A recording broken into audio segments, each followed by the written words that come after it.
Sinisimula may plano sa kamay, lakad sa seat kahit tirik. Kaya mga poste na, poste. Yung may landing, hindi siya diretso. Press.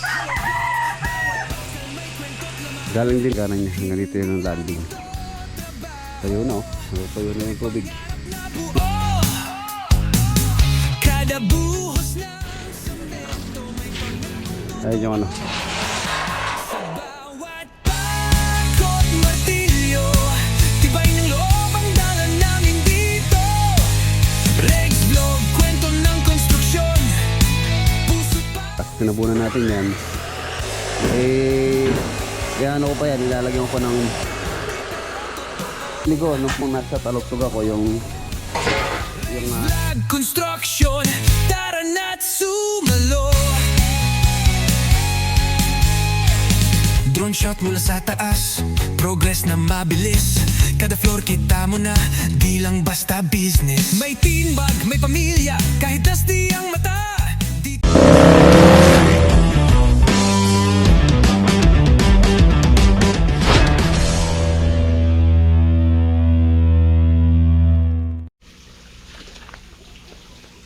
Good morning.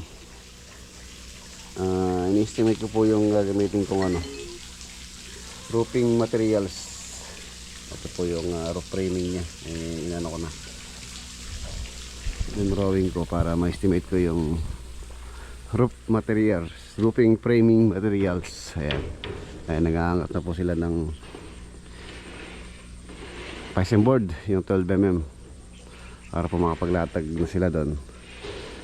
Para aasintahan mo na po yung sa may ano na yan, sa may likuran, para makabili ko na yung mga ano, mga bakal gagamitin sa framing. Mas maganda ay pinturahan na muna dito sa ilalim para hindi na mahirapan na pinturahan sa taas. Order ko ngayon yung ano, materyales. Ayan na siya oh.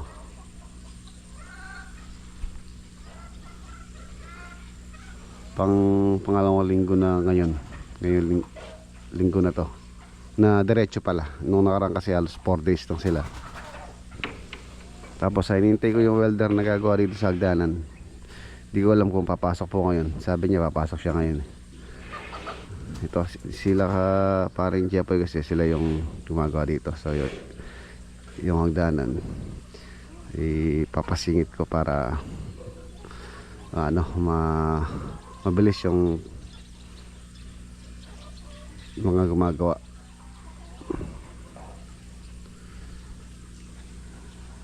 Ayan na siya. Tapos baka hindi po tayo alis ngayon. Papahinga muna ako sa biyahe. Itong nakaraan linggo kasi parang dire-diretso po yung biyahe ko. So kahit nung Sunday hindi rin ako nakapag day off. So ngayon di tayo alis muna. Ito muna kasi kasuhin ko ngayon para maturo ko sa kanila yung mga detalye na gagawin dito. Tapos itong pan, sira yung ano, yung natatanda niyo po yung water pump doon. Dinala ko sa talugtog nun. Binakalas ko dito yun eh. Hindi siya umandar.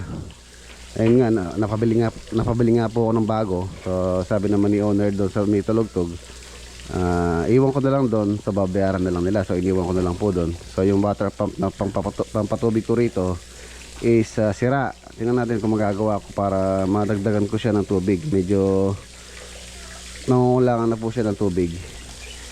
Ayan, kulang na siya sa tubig. Bumaba rin yung tubig oh. Dapat hanggang dito yan. So isang step na to. Tapos wala na rin pala silang pagkain. So titingin din ako ng pagkain ng mga alaga kong koi. Hindi ko pa sila napakain simula kahapon. So yun, na-estimate ko na rin yung materials. So ang gagamitin ko sa roofing materials ito mga boss, 2x6 yung kanyang pinaka Raptor na 2.0. Kailangan ko ng 9 pieces nun.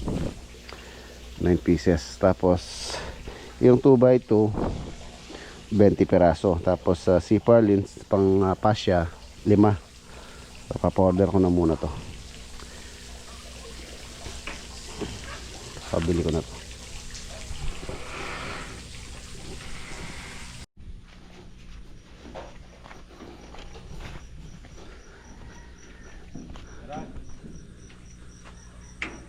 po yung ano niya, framing niya sa second floor.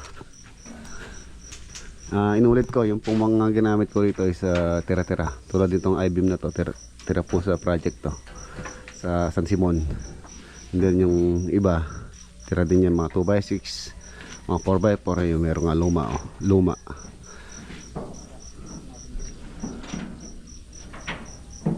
Alos yung binili ko last time, yung C-channel bar.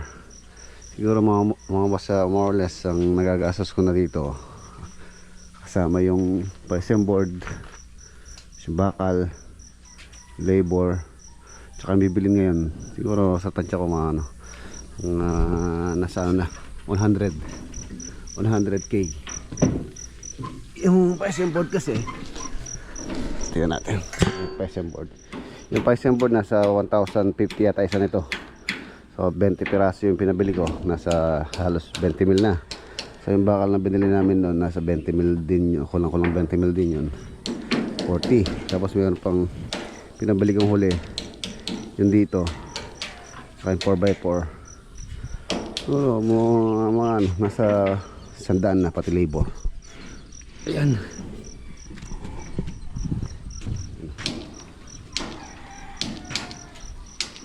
Nakatagan nila ngayon para maginhawa silang magtrabaho dito pag nag-asinta sila dito. Nag-asintada na. Ayan, poste. Yun o.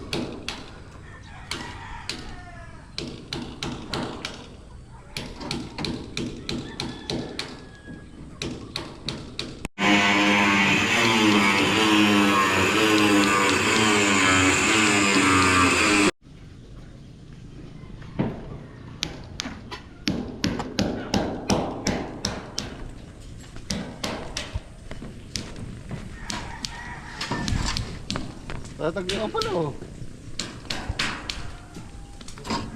Bigat pa nito. Ito yung balcony.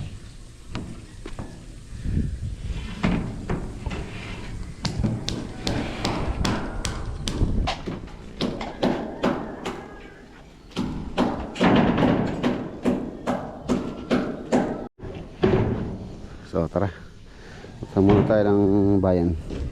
Bibili muna ng ano yung aking alagang isda, pagkain, tsaka pagkain ng tao, ulam. Bibili tayong ulam. Hindi muna tayo aalis ngayong araw. Kalabaw dun, kalabaw. Si Machete oh, si Machete, lumabas si Machete. Si Lolboy.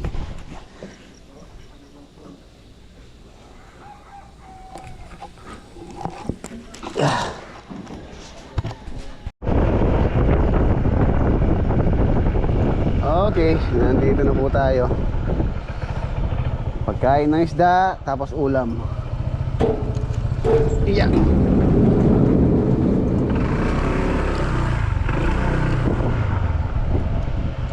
Wala pa?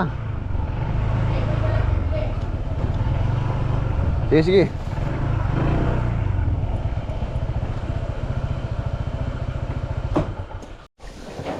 Wala nang laman ang ating sisidlan. Yan, 10 kilo ang binili ko. Marami na po ito. Siguro mga 1 buwan kakainin nila to. Yeah. Sobra to. Puno to. Yan. Floating feeds nasa 45 ang kilo. Oh, tapon. Okay. Kainin muna natin sila. Ayan sila oh. Ayan na.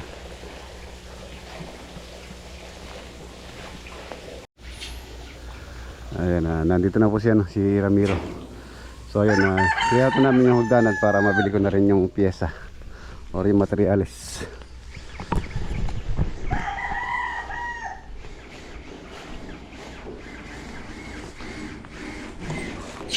Tawid ng 80 ita. 80. Tapos kayo yung tiyan, taya naman eh.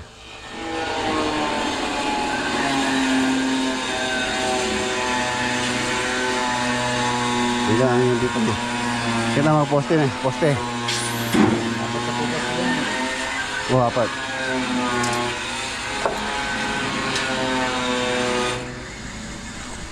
Yan, parang ganito po yung hagdanan dito. Na gagawin namin parang gano'n, no? Gano'n siya landing. Akit siya doon. And then landing. Tapos pa ganyan. Parang ganito. Yan, ganito. Ganda po yung may landing, hindi siya diretso. Mas safe, mas safe po yung ganyan. Ayan. Akyat, and then landing, tapos pakyat, ganyan. Tinatay ko na rin yung ano dito, tinanggal ko yung saging para medyo lumiwanag. Ayan na yung mga isda, oh. Lumabas na. Ayan. Ang gagamitin ko po materials dyan, 2x4 na C-channel bar. Yung pinaka ilalim ng step. Ayan, 2x4 C-channel bar. And then yung pinaka step nya, angle bar lang po yun. Angle bar, tapos bubuhusan ng semento. Ayan, parang ganito. Ayan, angle bar. Ito, angle bar po ito na 3x3 press. Galing din po sa ano to, sa binagbag naming project, yung sa may Amaya ata. Oo, tong ano na to, tong angle bar na to. Ayan. Tapos pipinturahan na lang. Ito yung aking kinoculture na Tubipex. Sa ano po, daily kumukuha po ako doon, pinapakain ko sa mga discus. Magluto muna pala ako. Magluto muna ako ng ulam nila. Wala si Lolo Boy, umuwi po ng ano, umuwi po sa kabila. So ako yung magluluto. Luto muna tayo. Nilagang baboy ang ulam po namin. Nilagang pork.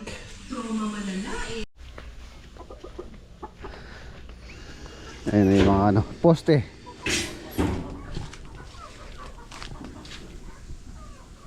Dalawa pa rito. Ayan po yung hangganan niya. Hanggang dito yun ang landing. Landing. Ayan, packet doon. Standing. Papunta ron. Silipin natin sa taas. Kulang pa lang isang 4x4. Tapos bibili pa ako ng C-channel bar. Na may after lunch na lang. After lunch na lang tayo bibili. Yeah. Ay, kainit. Kainit. CR.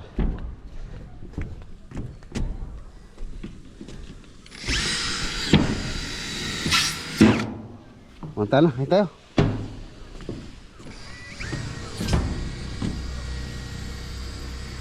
Tayo na, oh. Tayo na yung tubig. Meron pang bulog dito eh. Nung linggo kinuriyan din namin ito dahil nakawali ko yung ano. Nakawali kami dalag ni Denden dyan. Namanta na. Tapos din na may pag-inini, oh. Tara, kain tayo. Oh, tatag na baro ko niya. Kahit di na pala lagyan ng poste sa gitna. Yung I-beam poste nandito sa gitna, tapos poste ron, tapos yung pinaka frame nya doon, si channel bar 2x6 sa may harapan, tapos 2x4 12 inches yung spacing. Malatag na. Ito na magiging CR. Dalawa 4x8 ang sukat po nito, parang sukat ng isang plywood. So pwede na po ito. Shower, water closet, tapos vanity. Sakto po yan. Hindi siya ganun kalaki, hindi naman siya ganun kaliit. Sakto lang. Tara, kahit tayo. Awat mo doon yan. Nagyan nyo maraming yelo. Wala pa tayong hagdanan eh. Yan na, ina-assemble na, ni-check yung hagdanan natin. Yan ang hagdanan. Pagka nagawa na yan, madali na umakyat. Baka bukas makapagasinta na sila dito.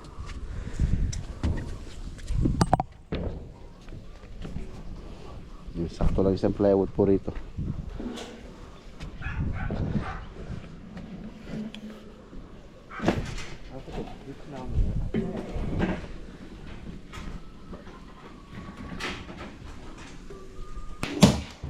Kolong-kolong. Tayo. Sabi patis.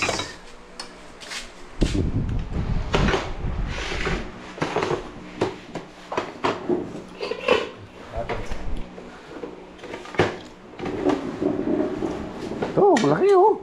Oh. Ba, sabaw lang ginaya ko ka oh. Pwede rin yung gulay, tsaka yung sabaw. Tsaka yung baboy.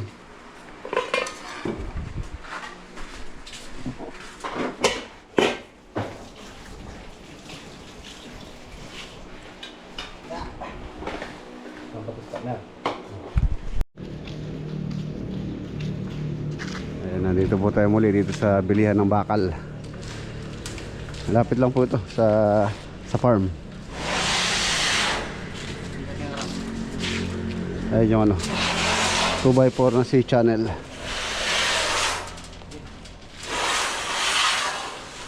1485 isa. Ayan yung pinaka support ng ano hagdanan. C-channel bar na 2x4. Ayan, 2x4. Ito po, ito na lang kinuha ko. Ito, makikita ko lang 2,000 pala itong kulay green. Medyo mahal po ito. So dito na lang tayo. Pwede naman po ito. Tapos ayun yung ito yung nilagay ko doon, 2x6. Yung makapal. Nasa 3,200 ang isa. 3,200.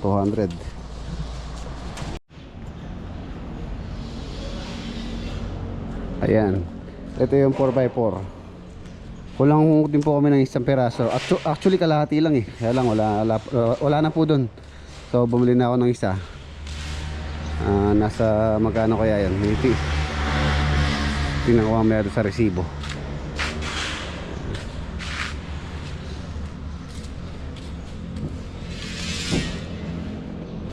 Laki ng ano. Bodega.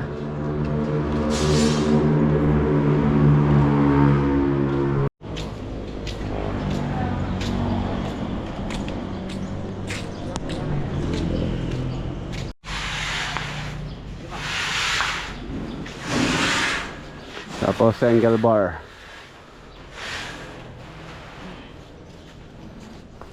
Ayan, dito rin po ako bumibili ng mga stainless. Ito mga stainless to. May tubular. Ito yung mga tubular. 2x4 ang pinaka ano nila, malapad. 2x4 na tubular stainless. Ayan, flat bar. Stainless.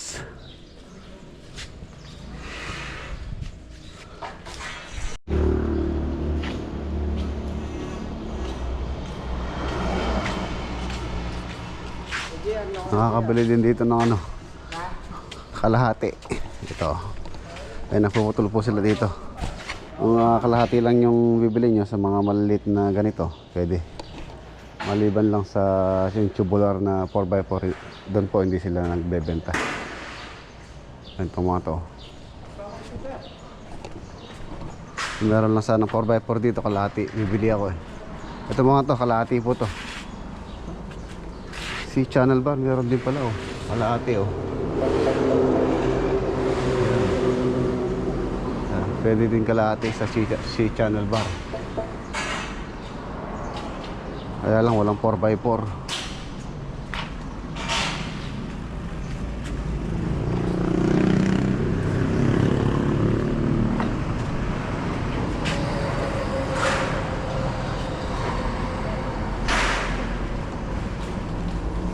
Stainless yan, kalahati.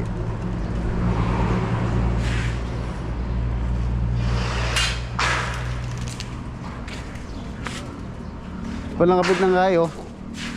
Si channel bar, makalangapit na. Okay no, kapit na lang din no. 2x6 tao.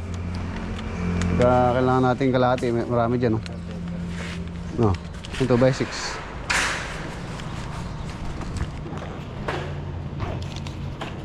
Kano ba yung ano? 4x4. Yung 4x4 mga boss nasa 1620. 1620 isang peraso. 4x4 po yun.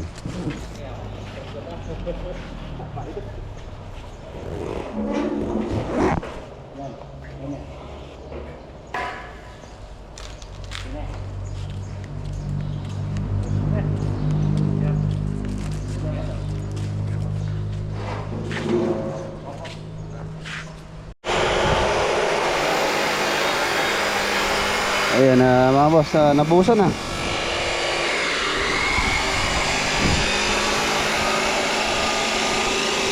Ayan, ito na po yung magiging landing. So, nasa ano po siya? 14 step. Oro, plata, mata. Oro, plata, mata. Oro, plata, mata. Oro, plata, mata. Oro, plata. So, nasa tumapat po siya sa plata. So okay lang. Ayan. Tapos ilalagyan ko pa ng ano to, ng buhos dito. Iangat ko po sa lupa to para hindi siya kalawangin. Pagka tinabunan natin yan, and then naka-expose yung ano, yung tubular sa ano, sa lupa. So possible po na mabilis mga lawang. Kaya ano ko pa yan, ilalagyan ko pa ng buhos. Angat siguro at least mga 1 feet or 1 foot dito sa lupa.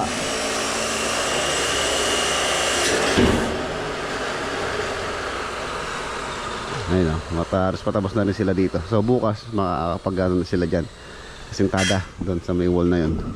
Tapos ayun na yung mga step, ipapabricate na ni Ramiro yung mga step.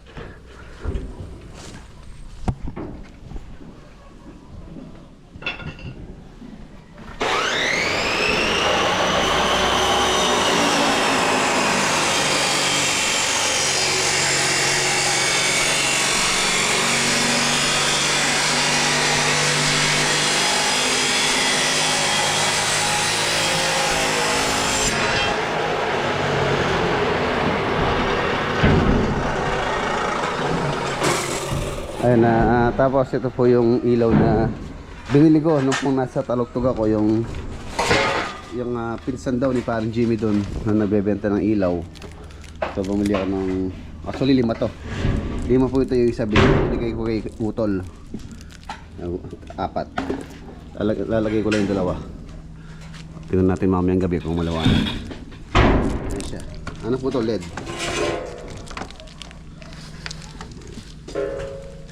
Ang ganda niya, flat lang po siya. Parang ano lang siya, halos 2 cm o 3/4 lang yung kapal niya. Then flat. Ilalagay ko dito. Mamaya, maano natin to. Pabasalin natin mamaya. Iinom kami ni Ramiro. Yung pang ano doon, yung dalag na nahuli namin, iyawin namin mamaya. Bili tayo ng agua de pataranta.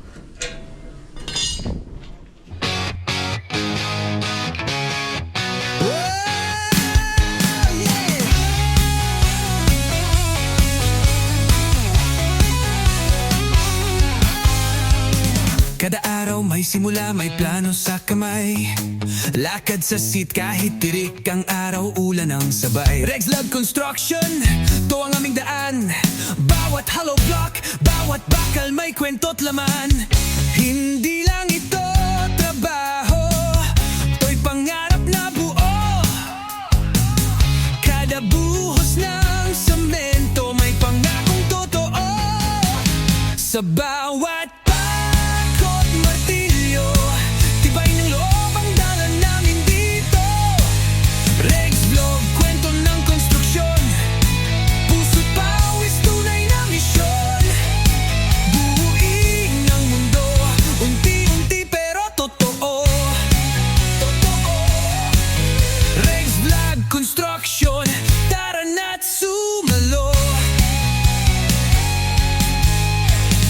drone shot mula sa taas, progress na mabilis. Kada floor kita mo na, di lang basta business. May team bag, may pamilya, kahit dusty ang mata. Sa vlog na to, damang-dama ang gawa. Blueprint sa papel, pero puso ang batayan. Kaming mga gumagawa sa... Yun o. Yan mga boss, mayroon na ano. Temporaring ilaw. Maliwanag. LED.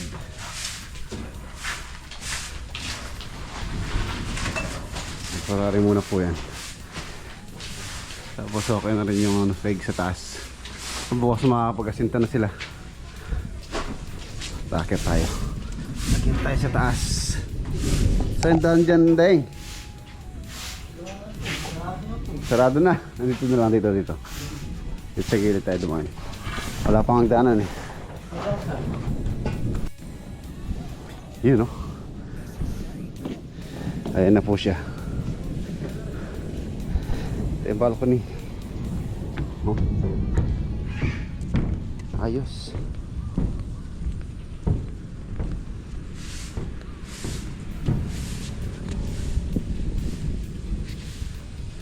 So sintada. And then bubong. Tapos partition na. Partition. Yan po yung CR. Ayos. Shower, water closet, and then vanity, yung lavatory sa area na to. So yung abang nito, yun yung ating iaabang bago sila mag drywall. Water line, tapos yung kanyang drain. Ayan. Ayun na ulan. Ito ang aking pamingwit. Shimano pa naman to. So ayan. Bale yung magiging bubong po nito pag ganyan. Mag side inside gutter siya rito. Pag ganyan yung bubong niya.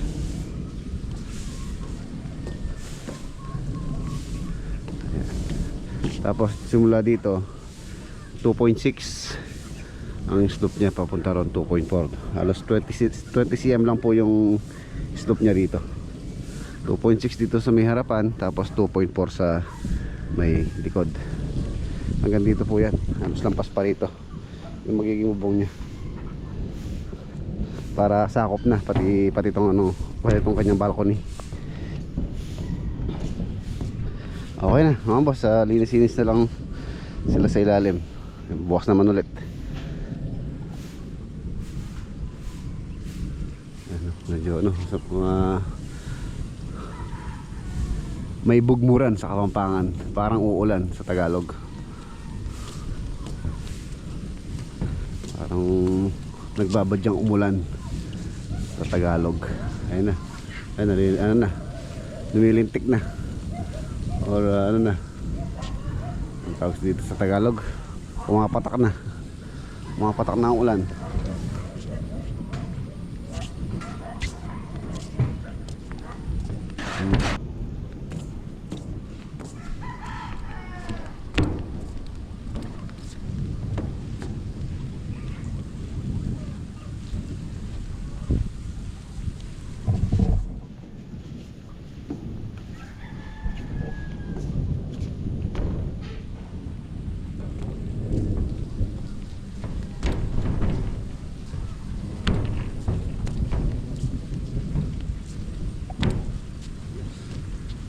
Ayos.